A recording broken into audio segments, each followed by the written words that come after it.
Hey everybody, on this Pet Talk Tuesday, local vet Dr. Reed Stevens has some good advice about training your pet since we have so much time with them. Take a look. Hi Linda, thanks very much. Today on Pet Talk I want to talk about training your pet.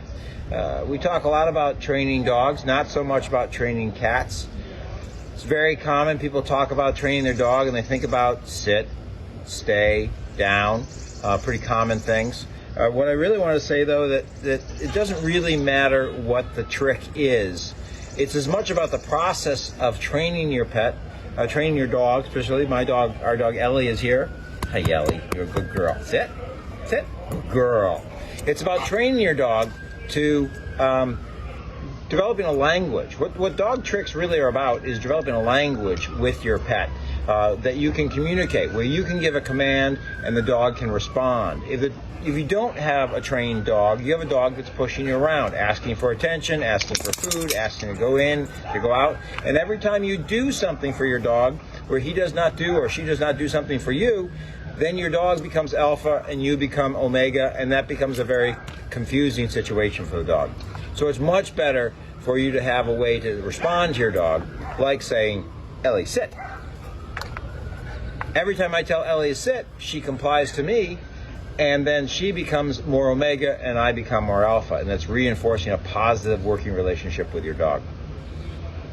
So again, doesn't matter what the trick is. I totally recommend socialization classes, recommend obedience classes, recommend good canine citizenship classes, and I'm sure your veterinarian on their website has a list of classes or a list of trainers that are available. If not, give your vet a call and ask them who they recommend.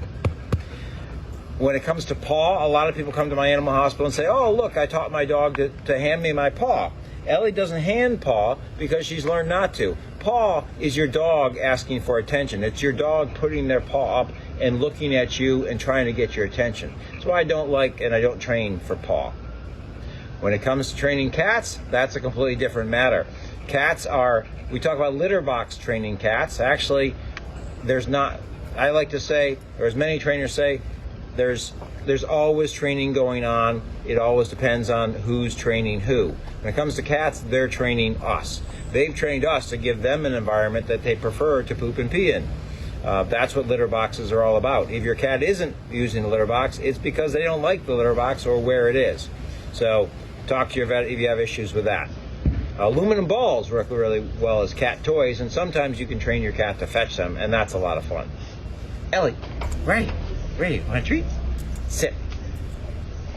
There we go. Thanks very much. Thanks for watching.